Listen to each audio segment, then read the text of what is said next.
As the world comes to grips with life under this deadly new virus, authorities have urged us to change our habits and adopt a new way of life. This you already know, but what might surprise you is that your new lifestyle is an Islamic one.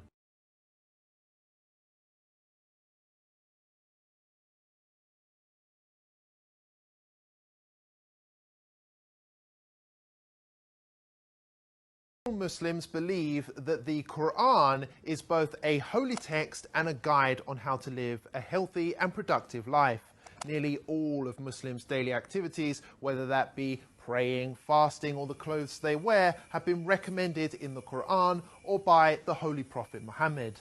And for years, many of these practices have been ridiculed by non-Muslims who accuse them of being backwards, weird, or straight up offensive. But now, whether you like it or not, we all have to behave like a Muslim. For starters, pubs, clubs and casinos have all been closed. In some cases, medical experts urged for a complete halt on alcohol consumption because it makes the virus worse, prompting some countries to ban its sale outright. People are prioritizing hygiene and washing more regularly throughout the day, just as Muslims wash before their 5 daily prayers. It's even become socially acceptable not to shake hands, a typical Muslim practice between men and women, which was often branded insulting in Western culture.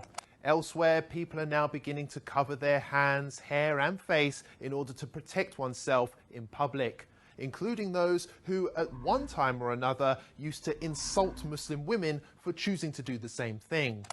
Well, it's this way. You know, you can use a scarf. A scarf is, everybody, a lot of people have scarves, and you can use a scarf. Scarf would be very good. And my feeling is if people want to do it, there's certainly no harm to it. I would say do it, but use a scarf if you want. Even Islamophobic governments, which blanket banned the Muslim burqa, can now be seen adopting masks, which makes them look more Muslim than ever before. European countries like Austria have gone as far as to make face covering compulsory by law. And the face veil, covering, has turned out to be so beneficial that London aims to make it compulsory for all in shops and on public transport going forward.